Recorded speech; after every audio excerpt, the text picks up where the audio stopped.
Welcome everyone. Thank you so much for introducing yourself and for us to have an opportunity to get to know you as potential graduate students at UBC. But I'm here today to talk to you about the MEd in Literacy Education program. So it's brand new, actually. So this is sort of exciting for all of us here at the Faculty of Education. And it's starting in September 2022. It's approximately a 2.5-year part-time program, and the delivery is completely online, which is quite lovely for those of you that are not here in Vancouver, where Linda and I are currently. So I do again want to say welcome and thank you for your interest in this upcoming Masters of Education cohort. And this is a cohort program, and we'll can explain a little bit more about how the program runs through my presentation. But before we start, I just want to take a moment and just acknowledge that Linda and we both work at UBC Vancouver campus, but we would like to acknowledge that we are at UBC campus are gathered on the traditional and the ancestral and unceded territory of the Musqueam people. And if you do want to take a few moments of yourself to acknowledge the land that you're currently on, just recognizing that I am a settler and that this is not our land, but we are here. And it's such a beautiful land that we've had a lot of rain. I don't know about the rest of you, but here in Vancouver especially, we had rainfall warning. So we are experiencing the land in a new way. But that being said, hopefully you are doing well in the regions and the territories and places that you are currently residing. So without further ado, I'm going to continue. So my agenda today with Linda is to go over again some introductions. Purposefully, I'm going to be talking about the program overview. Linda is going to have an opportunity to talk about the application and admissions overview, and then we'll take some Q&A specifically to any questions that you might have around this particular program. And again, like we said, it is a brand new program, so we're really excited about it, and let's just go forward here. So my name is Melanie Wong. So Dr. Melanie Wong. I am the cohort advisor. And I am joined here by my partner in crime, Linda. Linda, do you want to say a few things before I move to the next slide? Maybe exactly what your role is and that. I don't know, they might be curious about that. Sure. So my position is a senior program assistant. I work for a service unit called Professional Development and Community Engagement. And we work very closely with all of the departments in the Faculty of Education. And I provide with administrative support to all of the cohort students who join the program from the time that they apply until they graduate. So I will be assisting you with all of your administrative needs. If you have any questions, you can always forward them to me, whether they are academic. Melanie, she will just support you as your academic supervisor in anything to do with program related issues. You can either contact Melanie or you can send them to me and I can send those inquiries if it is academic to Melanie. And UBC has so much bureaucracy and it's really hard to find information sometimes. So by being part of the cohort, you will be fully supported. So you only have to contact me or Melanie and we will be taking care of you. So I will be talking to you in a little while about the cost of the program, what documents do you need in order to apply, and so program related issues. Thank you. Thank you. Thanks, Linda, for that. I feel like Linda does a better job of explaining her role. She's basically everything. Like I email her and she knows everything, literally. So you're gonna love email. Linda has the answers to most questions. So or she'll be able to find it at least. But that being said, I am the cohort advisor, but I will be talking a little bit more about where I'm coming from and so forth throughout my presentation so that you do get to know me a little bit more here, okay? So that being said, I am going to be providing a program overview today. So just a review of what the program is. And again, I am a cohort advisor. My official role at UBC is an assistant professor of teaching, and I'm connected to the Department of Language and Literacy Education. Many of you might be wondering what my area of specialty is. Actually, my research looks at technology enhanced classrooms, K-12. But I have to say I have a little bit of a passion for English language learners because that's what I did my doctorate in. So that being said, I think Bernie has said it a little earlier, and sorry to call her out there, but language and literacy are sort of connected. So that's another reason why I'm in the role that I'm in currently. So I do want to introduce you briefly to the Department of Language and Literacy Education. So we are connected to PDCE, but we're also, obviously, I come from the Department of Language and Literacy Education, and we're a department of collective educators that are committed to social justice in our work with students, colleagues, partners, and community members. As leaders in language and literacy education, we aim to build anti-racist, decolonial, and sustainable communities that affirm human, linguistic, and I always say this wrong, epistemological, sorry, I can't even say it today, diversity and equity. But if you want to see a little bit more about us, the LLED piece, I would like to invite you to come to our website, about us statement specifically. But some of the areas of research that you see below will be highlighted throughout the program. So we have research and teaching areas in language and literacy, learning and teaching in multilingual, multicultural, and multimodal contexts, all the way to theories and methodologies for literacy and language education research. So obviously not just focusing on K to 12, but adult education as well as part of that research piece. Okay, so just moving forward here, many of you are wondering about the audience for this particular program. The following program is intended for K to 12 educators and working professionals who are interested in pursuing a Master's of Education in Literacy part-time. So really our goal is a part-time literacy program, but it is completely online. We do have a literacy program that is in person on campus, but what's great about this particular program is, again, it's highlighted in an online context, which is really quite lovely for those that are not necessarily in the Lower Mainland area.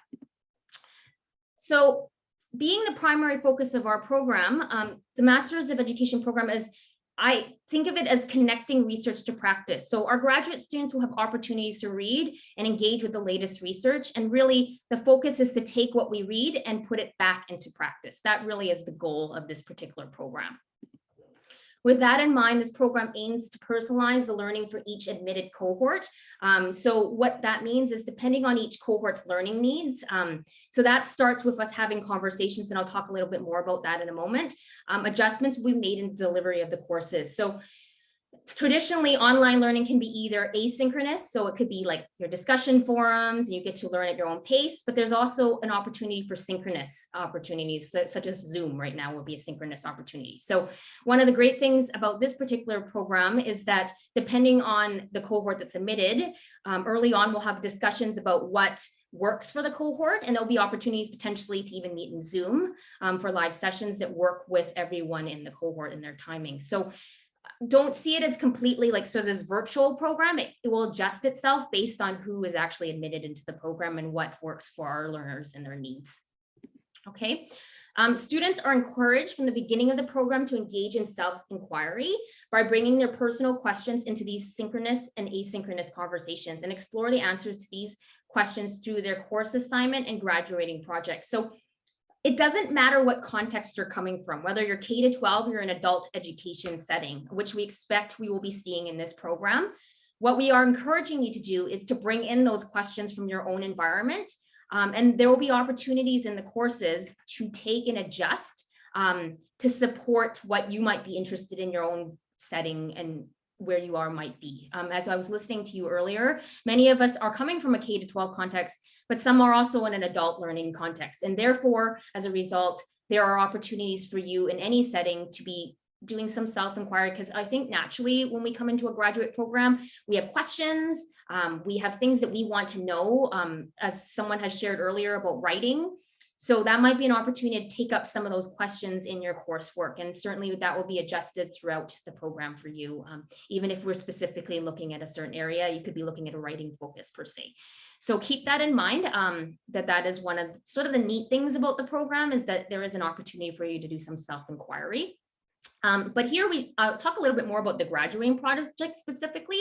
So if you do have keen interests that are specific to your own context, this might be an opportunity for you to look and research a little bit more in that area and discover a little bit more about that particular area in terms of, and that's where as the cohort advisor, I'm able to support that too as well. So I'm just going to move forward in my slides here. So one of the other things I said to you, we have regular check-ins as a cohort. So how the program works is you're admitted as a cohort. So there's a group of students that start at the beginning of the program together, and they also end the program together. And that's what we call a cohort. So what we're proposing to do in this particular master's program is we have something called the cohort town hall meetings. So on a regular basis, at least once a term, what will happen is graduate students in this program will be invited to meet with me, the cohort advisor, in cohort town hall meetings. So it's similar to what we're doing right now. I guess this is sort of a town hall meeting, but we would come here and we have an opportunity to check in with the cohort advisor, bringing up some of the concerns or questions that you might have. The other part of it that's sort of neat, and one of the features of this program is called the cohort choice elective. So and I'll speak a little bit more to that. There's 3 electives in this program. One of them actually is a cohort choice elective. So in other words, it's an elective that everyone in the cohort will choose. There's a number of courses that we will develop.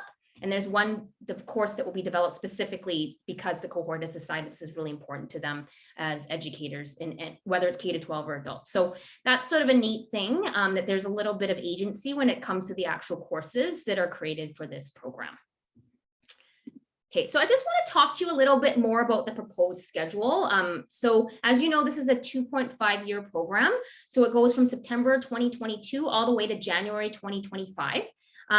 So you start the program off with an introduction to K-12 literacies. Now, that being said, that course is actually taught by me, so I can speak a little bit to that course. It is basically an introduction to the research that you will be introduced to throughout the program, but I feel like it's sort of more of an overview. So for those of you that are going, oh my goodness, it's K-12 literacies, I'm an adult, that doesn't mean that you can't be bringing in your own interests, again, your own inquiry, and we can be adjusting assignments. That's the wonderful part about graduate school. And that's what I was going to say to you as well here. Graduate school is an opportunity for you to explore some of the questions that you may not have been able to explore in an undergrad, right? So feeling that there is a little bit more agency in a graduate program, that maybe you're really interested. Like I know that when I did my graduating project, I actually did it on smart virtual word walls when I did my MEd, and I was really interested in smart boards. It was very different from what everyone else was doing, but because I had that interest, I was encouraged I could go and do something about it. So that's what I did my graduating paper on. So just note that if you do have a specific interest, this is an opportunity to sort of take that up in this particular program. And again, research to practice and really thinking about that inquiry model where you bring in your questions and we can do adjustments to help you with that. So some other courses that you'll notice here on the program and agenda, I'm going to go through it a little bit more detailed as we go through the slides. Some of them are core courses and others you can see we have electives. But you'll notice here that there's an introduction to, like, for example, to research methods, which is that's a normal course that you have to take in a graduate program. We always have that education 500, literacy and multimodality. Now, some of you might be saying, oh, I'm from a high school context, but there's early literacies with digital technologies and media. So what I can tell you about this course is the focus is not completely on early literacy. The actual title is a little deceiving. I'm teaching that course, so I can tell you that. It actually looks at literature from K-12 and onwards. So just realizing that early is, yeah, and that's another discussion. I'm hoping that will be dropped from the title, because when you look at it, it's actually not just looking at early literacies, just so that you know. But we do have those options here as well. And Indigenous storytelling being one of those, I feel it's very important that we have Indigenous content in our program. So I'm really excited that we have that opportunity later in the program. And then the graduating project. So I'm just going to flip through the slides to the next one and give you a little bit more of an overview. So there are 5 core courses, plus Education 500 and LLED 590, which is the graduating project. So those would be the core courses that you would need to take. So that's approximately 7 courses or 21 credits. Now, in terms of your elective, Linda sort of talked about it before we started the recording. So for those of you that are watching a recording and wondering, okay, what is she talking about that? Electives, sky's the limit is basically what I'm going to say to you. You have an option of so many different electives. They don't have to be in this department. We can have discussions because I am the cohort advisor about what you might be interested in. So if you're interested in adult education, well, there's opportunities for you to take courses in that area. The other part that Linda had brought up earlier was around that Western Dean's Agreement. So maybe you don't live in Vancouver and you're living on the other side of the globe. Sorry, I'm going to pick on Montreal just because I know someone's here from Montreal. Maybe you want to take courses that are not offered here at UBC, but as part of the Western Dean's Agreement, and that's a discussion that you would have to have with Linda and I before you take the course, there are opportunities where you can get a course that directly transfers into the program. So that would also be me approving it, but I'm pretty sure there's quite a few options there. So as we are opening up the catalog a little bit there as well. The other option too, as well, is self-directed studies. So maybe the courses are not what you want and you want to take a self-directed study. So that might be a discussion with me and maybe I could be supporting that self-directed study. So self-directed studies I've taken many in my years as a graduate student are courses where they're not necessarily on the university calendar, but you'd like to really learn a little bit more about that. So the professor and you would come up with a syllabus of some sort, and then you would follow that, and then you would get credit for that particular course. So that's sort of nice about a self-directed study specifically. Okay, so hopefully that gives you an idea. And again, this list is really like minimal here. Realize that you can basically, sky's the limit. You can look at the UBC calendar and even beyond the UBC calendar with the Western Dean's Agreement and look at other options in terms of courses. Okay. So, and again, I want to highlight that cohort specific elective, which I'll talk a little bit more about in a moment. So again, I want to mention again, we have 5 core courses. They're actually here. The key piece here is self-inquiry. So although you are required to take these courses, I'm encouraging you as your course instructor to really bring your own course questions, your own inquiry from your own context and bring it into the classroom so that we can, or virtual classroom, so that we can explore some of these questions. And certainly I think although there's a final assignment, there's definitely adjustments to how those final assignments could be done. It could be based on your course interests, your own inquiry. And that's what's wonderful about it too, as well as at the end, which I'm just going to talk a little bit briefly about, is LLED 590. So we end the program with a graduating project. So the project could be a lesson, a unit plan that you maybe want to like look at anti-racism specifically, and you're going to design a whole entire unit plan that you might use with your teachers in your school district. You may want to look, maybe you're looking at a graduating project and you're looking specifically at different contexts, different something, I don't know, I'm making this up. Makerspace has really blown up in the schools districts that you're working or wherever you're working. You really want to do a little bit more. So maybe your graduating project will be about that. My job as your core advisor will be to help you to get to that point, an LLED 590. So just to plant a few seeds that, again, graduating project is very flexible. It's not just a paper. You can do many other things.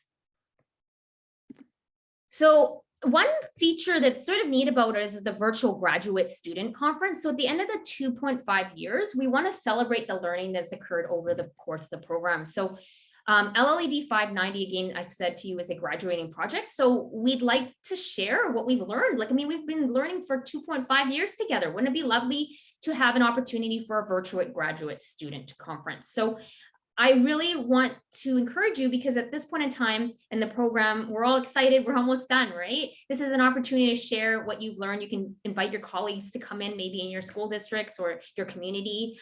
You might even we're going to invite the greater LLED community. So the people that are even on campus to have an opportunity to hear about your graduating project and so forth. So we haven't worked out the details per se. It might be in Zoom. We'll probably talk about this more in a cohort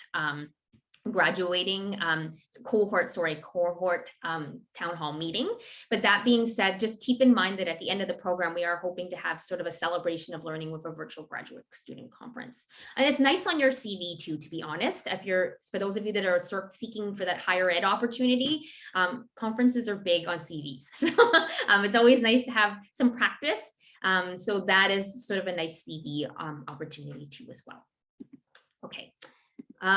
So the last part here, I just want to again pull out the elective. I told you sky's the limit, but just to briefly make sure that everyone's on the same page here, you get 2 electives that you choose completely by yourself. Many options, including that Western Dean's Agreement options. If you choose to go the Western Dean's Agreement options, you need to run it by the cohort advisor, me, and also Linda as well, to make sure that it's compatible. But I'm pretty sure if we go through this, it should be okay. The other part of it is we have that one cohort choice elective. So I said earlier that we have a town hall meeting, and at that town hall meeting, we will select a cohort choice elective. That is something that the cohort chooses together. There's so many different courses we can provide for you, but just realize that that cohort choice elective will be one that all of the cohort will take together, and it will be one that will be selected by you. So that's sort of nice too as well. Okay, so just briefly before Linda takes over the reins, she's much more exciting than me, but I want to make sure that the program highlights summary just to make sure that we've gone through all the major details here. So it starts on September 2022. It's a 2.5 years program, part-time. So you take about 1 course per term. Not that you can't take more than 1 course, but you have to keep in mind that it is nice. I think it's nice if you're working part-time, full-time as well. So that's really what it's meant for as well. And for busy lives of people.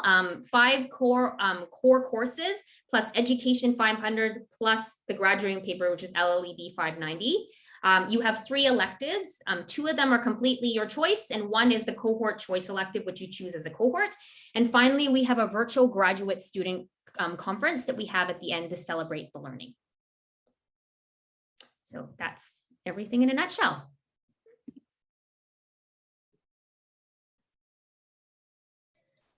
All right, so should I start, or maybe should we take any questions from anybody who has like questions regarding the program, or should we take them at the end? What do you suggest?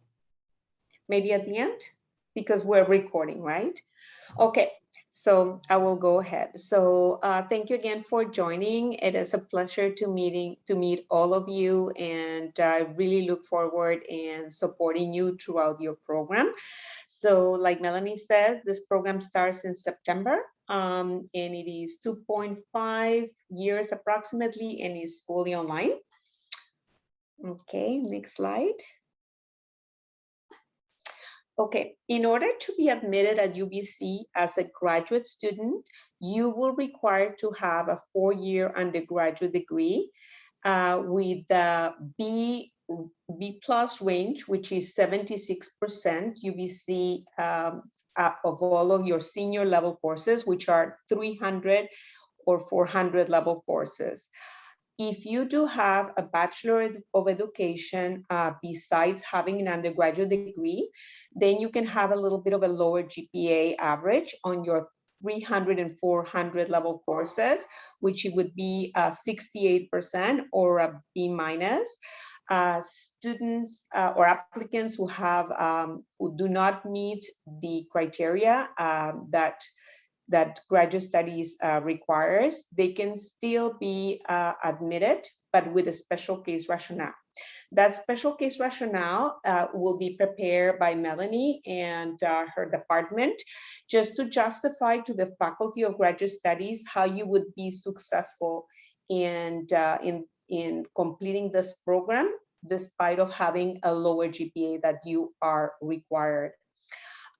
So you also have to have a 2-year teaching years of experience or an equivalent, combination of engagement with schools, community centers, non-governmental organization, and other education-oriented environments. So I don't know, there was a little note about, so basically, I think that what it is like if you do have other studies that you have completed, they are going to be included for your special case rationale. So when you are going to be applying for this program, you have to disclose all of your academic history, all of the everything that you have taken.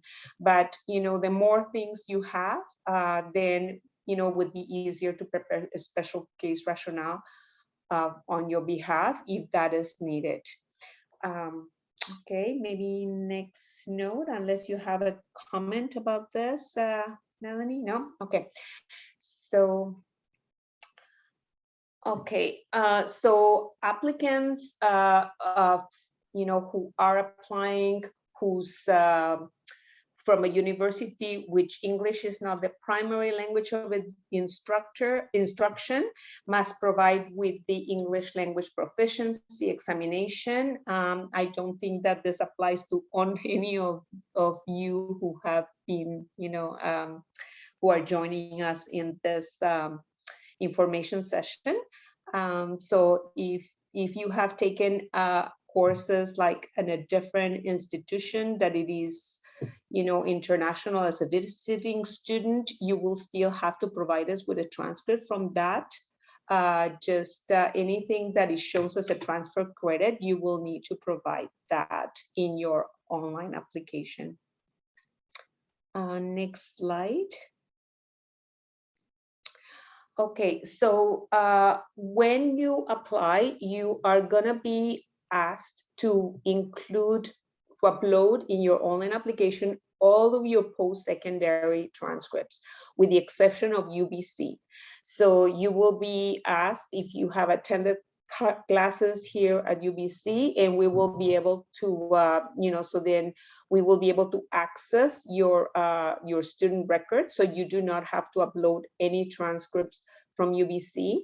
But if you have taken courses that they've been transferred to UBC, like for instance, if you have taken courses in Langara or any other institution, those are the ones that you will have to upload, even though that you already have completed a degree at UBC, because those transcripts, they are being housed in the undergraduate enrollment services. In graduate studies, they want to have a record of all of your transcripts. So all of the transcripts that you will be uploading, it will be a copy of your transcripts, not just grades, because they will not be taken in consideration.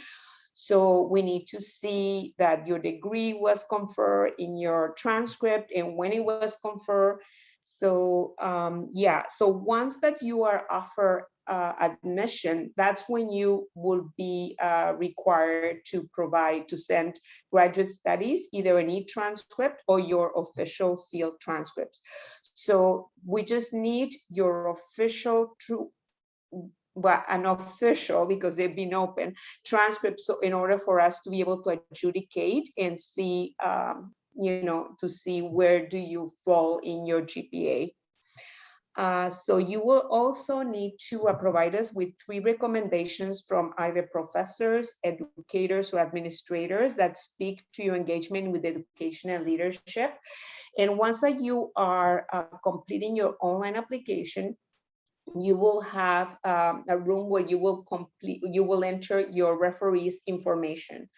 You will have to disclose if that referee is an academic referee or if it's an administrator or professional referee, because automatically they will receive an e-reference form to the email address that you enter for that particular referee on your online application.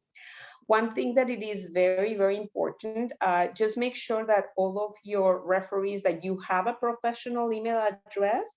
If your referee happen to have just a webmail address, like a Hotmail, Gmail, we cannot verify their authenticity. So in that case, they will have to mail either the form or the letter or a letter of reference to my attention, and they will have to sign across the seal flap of the envelope to make that document official. If they do have a professional email address, like a school district, automatically they will receive that e-reference, and they will have the opportunity to either to complete that form that they'll receive, or to upload their own letter of reference, or both, whatever they do decide. Once that they submit that e-reference, you will receive notification from the system that is being received. If it comes by mail, then I will be able to let you know if it was received or not. So you also, on your online application, you will have to upload your resume and a 500-word statement of intent that outlines your strengths and the specific interests, and why would you want to pursue this master in literacy education. Do you want to elaborate a little bit about what you would be as a department looking for in that statement of intent, Melanie? Sure, I think that might be good. Thanks, Linda, for giving me that space. When you are writing your 500-word statement of intent, we often want to hear why you're interested in a program like this. Tell us about your background. Tell us about your experiences. This is where often, Linda talked about this earlier, if we had to back up an application that may not necessarily make the grades so for whatever, we look very often at that 500-word statement of intent.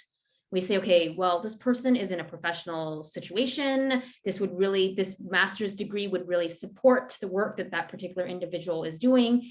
So that's how we would be able to justify why you may not make necessarily the UBC targets in terms of grades and so forth, but we would make an exception to let you into this program because of your professional experiences or your strengths that you already have. Because we realize a lot of people too as well, they come to do their master's, maybe it's because they're practitioners, they're working in the community, they're working in a K-12 setting, and they really want to build those skills, and that's what a master's would give you, so that you are able to potentially work in a different role, potentially, and also influence, if you want to say, others around you too as well, right? So like that's where it is important in your 500-word statement of intent to really just outline some of the things that you, why would you want to do this? Like when I wrote those, I always thought about, what would I want people to know about me that are not necessarily known through my application and my transcripts.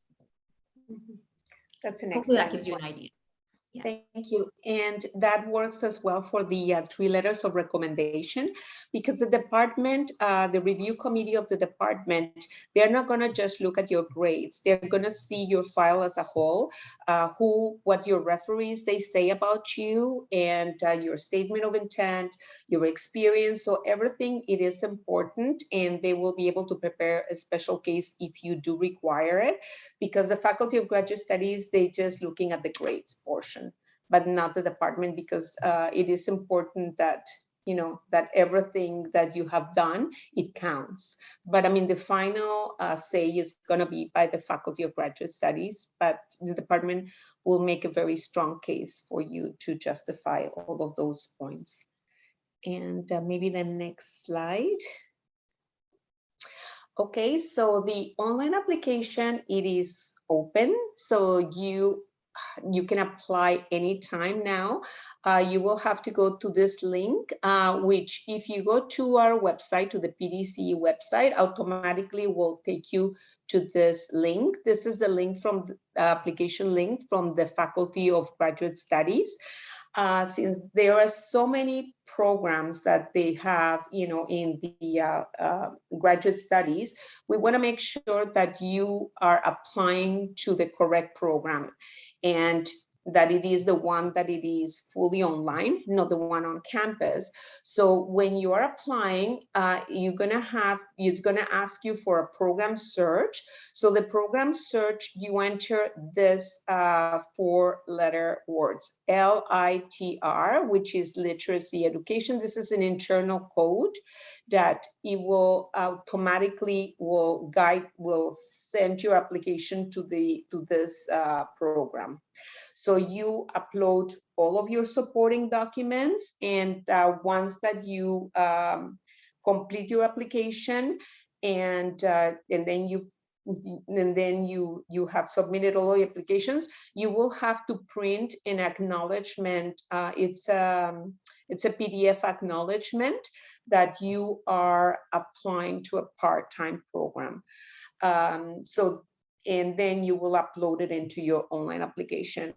The reason that this is very important is because students who are applying to or going to be admitted as a part-time program at UBC, you will be you can still complete the course. You start and complete at the same time unless something happens that you may need to take a leave, and I can help you with that. But it is important because you are acknowledging that this would allow you to work and study at the same time. And so therefore you will not be entitled to receive UBC government bursaries or student loans unless you are just studying full time and you are not working. So this program is designed for working students. So this is important for you to print that acknowledgement. Okay, next slide. Okay, so the application fee, so you can apply anytime. So you have up to March the 15th to upload all of your documents. So even if you apply now, and if you don't have like some of the documents like your referees, or you don't have some of your transcripts that you need to upload, you can still apply and upload them at a later point. So you have up to March 15th. So that's the application deadline, not for you to apply, but to submit everything. So the earlier you apply and the quicker you have completed everything, then you can be reviewed by the review committee, because they will only review applications that they are complete. So the application fee for domestic applicants, it's $110 and $168.25 for international applicants. Okay, next slide. So the current cost for this program, it is $15,752.56 Canadian, and for international students is $16,697.44. The tuition, it would be payable over 8 installments, and each installment for Canadian citizens or permanent residents is $1,969.07 and $2,087.18 for international applicants.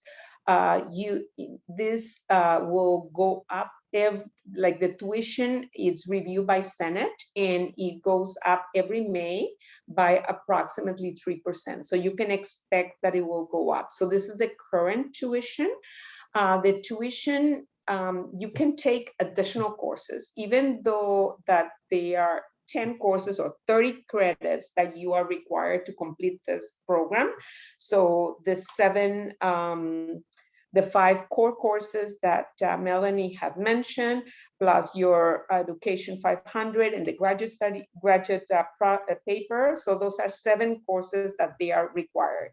For your electives, you will have up to a maximum of 6 credits in the undergraduate level that you can take as a graduate student. So each course, most of the courses, they are 3 credits. So you can apply for courses that they are in the 300 or 400 level, but no more than 2 courses that they are a total of 6 credits.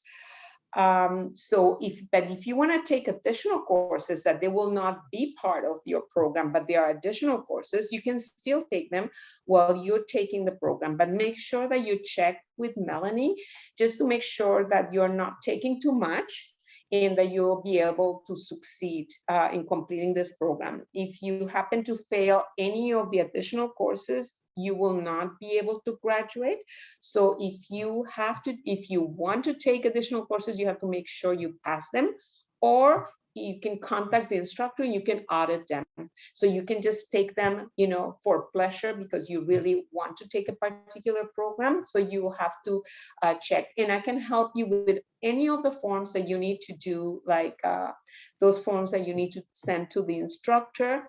I will be helping you with those. So besides, maybe the next slide. So you would also be paying, in additional to your tuition installments, you will be paying student fees. And so approximately like the maximum you would be paying, and those are for students who reside in the lower mainland, it would be like the highest, it would be about 700 per term additionally to your tuition. So you have some student fees that they have opt-out provisions and some they don't. So the ones that they are the most costly are the UPass, which it comes to about like, I would say, I think that is about like 164 for the term, and one term equals 4 months. So it comes to about 40, I'm not very good at math, but I would say about 46 at the most for a 3-zone pass. And I, as an employee of UBC, as a staff, I'm paying, I don't have that discount. So I'm paying about $100 for one zone. So, I mean, this is an agreement that it was done by the transportation here, TransLink and UBC, and is done with other universities to give the students an opportunity to get a good rate for a UPass. So unfortunately, unless like the people who are like in Salmon Arm or students who are from Montreal, you will not be able to use the UBC transportation. So you can opt out of this UPass.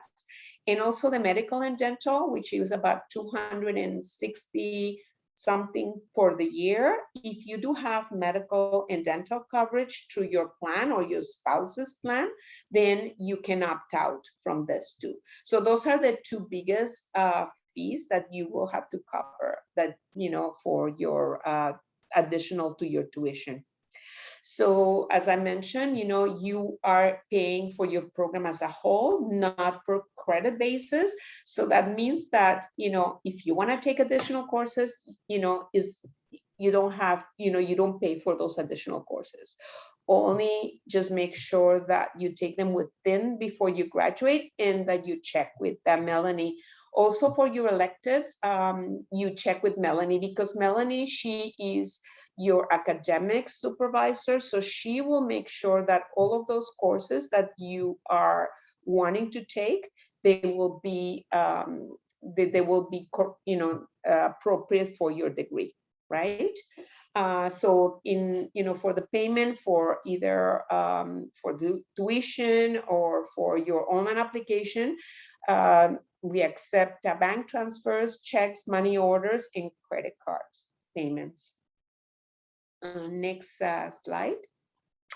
And yeah, I mean, you contact me anytime. I'm always available, either by phone or by email. If you have any questions, students who have to take a leave, whether it is, maternity leave, or if it is a sick leave or a personal leave, you can do that. You will, so what happens is that your program, you will not be able to complete it with your teammates that you're starting the program, but you still, if something happens, you can still take that leave, and Melanie will make sure that whatever courses that you have missed, as long as it's one term that you would be missing, maybe one course or two courses at the most, then she will make sure that she will direct you of how you can make up those courses, whether it would be with the next cohort, or would be a self-directed studies, or anything like that.